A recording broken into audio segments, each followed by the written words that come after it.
오늘 함께 보실 말씀은 요한복음 18장 1절에서 14절까지 말씀입니다. 봉독해 올리겠습니다.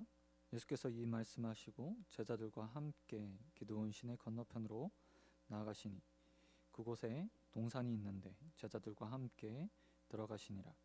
그곳은 가끔 예수께서 제자들과 모이시는 곳이므로 예수를 파는 유다도 그곳을 알더라. 유다가 군대와 대제사장들과 바리새인들에게서 얻은 아랫사람들을 데리고 등불과 횃불과 무기를 가지고 그리로 오는지라. 예수께서 그 당한 일을 다 아시고 나아가 이르시되 너희가 누구를 찾느냐. 대답하되 나사렛 예수라 하거늘 이르시되 내가 그니라 하시니라. 그를 파는 유다도 그들과 함께 섰더라. 예수께서 그들에게 내가 그니라 하실 때 그들이 물러가서 땅에 엎드려 지는지라. 이에 다시 누구를 찾느냐고 물으신대 그들이 말하되 나사렛 예수라 하거늘 예수께서 대답하시되 너희에게 내가 그니라 하였으니 나를 찾거든 이 사람들이 가는 것을 용납하라 하시니 이는 아버지께서 내게 주신 자 중에 하나도 잃지 아니하였사옵나이다 하신 말씀을 응하게 하려 함이라. 이에 시몬 베드로가 칼을 가졌는데 그것을 빼어 대제사장의 종을 쳐서 오른쪽 편 귀를 베어버리니 그 종의 이름은 말고라. 예수께서 베드로라 이르되 칼을 칼집에 꽂으라. 예수께서 아버지께서 주신 잔을 내가 마시지 아니하겠느냐 하시니라. 이에 군대와 천부장과 유대인들의 아랫사람들이 예수를 잡아 결박하며 먼저 안나스에게로 끌고 가니 안나스는 그 해에 대제사장인 가야바의 장인이라. 가야바는 유대인들에게 한 사람이 백성을 위하여 죽는 것이 유익하다 권고한 자더라. 오늘 말씀 가지고 백성을 위한 유익한 죽음, 백성을 위한 유익한 죽음이라는 제목으로 말씀 같이 나누겠습니다. 오늘 본문은 예수님이 겟세마네 동산에서 잡히시는 장면을 기록하고 있습니다. 요한은 이 장면을 기록하면서 예수님께서 스스로 잡히셨다는 사실을 보여주고 있습니다. 본문 1절에서 예수님께서 시내 건너편에 가셨다고 말합니다. 2절에서는 예수께서 그곳에 가끔 가셨다고 기록하고 예수를 파는 유다 역시도 그곳을 알았다고 기록하고 있습니다. 요한은 이 기록을 통해서 예수님께서 잡히신 것을 피하지 않았다는 사실을 우리에게 보여주고 있습니다. 예수님은 최후의 만찬에서 유다가 자신을 팔 것을 알리셨습니다. 그리고 유다가 그 자리를 떠난 후에 겟세마네 동산으로 가셨습니다. 유다 역시 예수님의 이후 일정을 정확하게 알고 있었을 것입니다. 겟세마네 동산에서 예수님의 기도의 내용을 보면 우리는 이런 의도된 행동에 의문점을 가지지 않을 수 없습니다. 예측 가능한 일, 피할 수 있는 일을 왜 예수님께서는 선택하셨을까? 그것은 예수님께서 하나님의 뜻을 따라 자신에게 주어진 사명을 온전히 감당하는 분이셨기 때문입니다. 예수님께서는 고통과 죽음보다 중요한 것을 사명으로 생각하셨습니다. 그렇기 때문에 예수님께서는 의도된 행동을 가지고 그 자리로 겟세마네 동산으로 나아가 제자들과 함께 기도하셨습니다. 예수님의 이런 모습을 가운데 우리는 사명에 온전히 붙들린 예수님의 모습을 배워가야 합니다.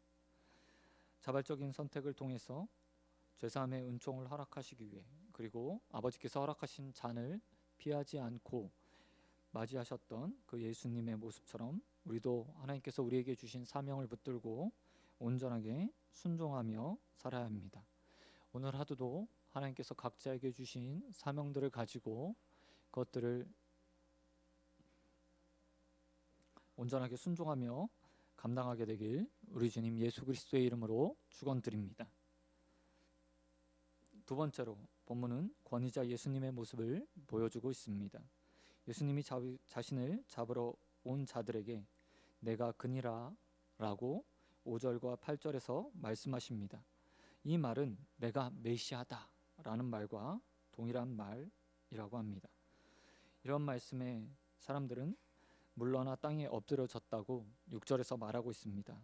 예수님이 권세 있는 모습에 그들이 온전하게 엎드려져 예수님의 권위에 순복할 수밖에 없는 모습이었다고 본문은 기록하고 있습니다. 또한 예수님은 8절에서 자신을 잡으려 온 자들에게 제자들을 놓아주라고, 나와 함께한 자들을 놓아주라고 말씀하시는 것을 보게 됩니다. 그리고 9절에서 이 말씀이 이루어졌다고 이야기하고 있습니다. 이렇게 하실 수 있었던 것은 예수님에게 위엄이 있었기 때문입니다. 하나님께서 허락하신 하나님의 아들로서 또한 위엄을 갖추신 예수님의 모습이 분명하게 드러나고 있습니다. 그러나 예수님은 그 위엄을 자신을 위해서 사용하시지 않았습니다. 자신의 백성, 택하신 자들, 제자들을 지키는데 사용하셨습니다. 자신의 안위보다 사랑하는 제자들을, 그리고 그들의 안위를 지키시기에 자신의 위엄과 권세를 사용하시는 것을 우리는 보여줍니다. 그리고 그 모습을 통해서 주님이 우리의 왕이시며 우리를 보호하시는 참된 보호자가 되신다는 사실들을 우리는 발견합니다. 여러분, 9절의 말씀처럼 예수님은 한결같은 모습으로 자신의 백성을 잃지 않으시는 분입니다. 하나님의 나라가 이 땅에 임하기까지 한 개인이 인생을 끝마치고 하나님 앞에 나아갈 때까지 예수님은 자신의 백성을 보호하시고 지키시고 잃지 않으시는 분입니다. 우리는 위험의 시대에 살고 있습니다. 그러나 기억하십시오. 주님께서 여러분을 잃지 않으실 것입니다. 어떤 환난과 고난 가운데서도 주님은 우리를 푸른 초장 쉴 만한 물가로 인도하시는 참된 목자가 되어 주실 것입니다.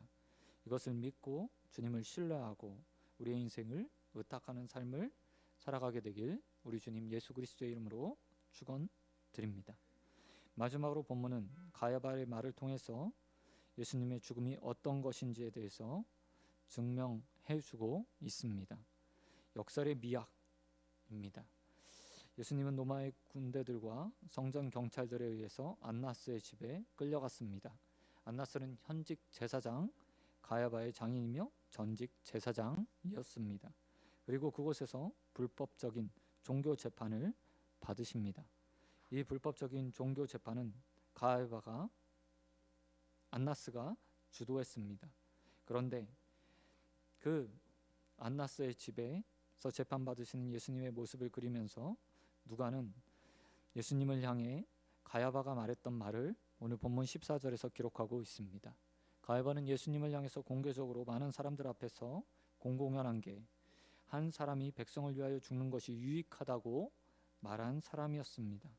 놀라운 일입니다. 예수님의 죽이는 자의 입을 통해서 예수님의 사역이 증거되고 있기 때문입니다. 분명 가야바는 예수님의 죽음이 어떤 유익을 줄지에 대해서 알지 못했습니다. 그럼에도 불구하고 그의 입에서 예수님의 죽음이, 한 사람의 죽음이 모든 백성을 위해 유익하다고 말하는 것은 역설이라고 말할 수 있습니다. 그리고 이 역설의 유익을 받은, 예수님의 죽음의 유익을 받은 자라이 바로 우리입니다. 예수님의 죽음이 곧 우리에게 유익이 되었습니다. 예수님을 통해서 우리는 가장 큰 이득을 본 사람들입니다. 예수님은 만민을 위해서 죽으셨지만 결국 유익을 얻는 사람들은 예수님의 죽음을 믿고 그것의 참된 의미를 깨달은 선택받은 하나님의 백성들만이 그 유익을 누릴 수 있습니다. 이 고난 주간 우리는 유익을 얻은 자들로, 또한 예수님의 죽음 가운데 가장 큰 유익을 얻은 자들로서 감사하는 마음을 가지고 살아야 됩니다. 또한 그 안에서 참 기쁨과 즐거움을 누리며 그리스도의 유익한 죽음을 찬양하고 즐거워하고 증거하는 자들이 되어야 됩니다. 남아있는 고난 주간 한 주간 온전하게 그리스도의 죽음을 묵상하고 예수 그리스도의 죽음, 그 죽음의 유익들을 기억하며 증거하며 살아가는 저와 여러분 되길 우리 주님 예수 그리스도의 이름으로 축원드립니다. 기도하겠습니다. 하나님 아버지 감사합니다. 하나님 우리의 왕으로 오신 주님께서 우리를 위해 죽으심으로 우리 믿는 자들에게 유익을 허락하신 그 은혜에 감사드립니다. 십자가의 은혜들 온전히 누리게 하시고 맛보게 하시고 또 증거하는 입술로 살아가게 하여 주시옵소서. 또한 하나님께서 하나님 우리 한 사람도 잃지 않으시고 우리를 지키신다는 사실들을 기억하게 하여 주시옵소서. 예수님께서 그 제자들을 위험 가운데서 그 위험으로 건지셨던 것처럼 하나님 우리의 삶에도 주님의 보호하심과 인도하심이 있게 하여 주시옵시고 우리를 끝까지 지키시는 그 은혜 가운데 거하는 자들 되어 주시도록 함께하여 주시옵소서.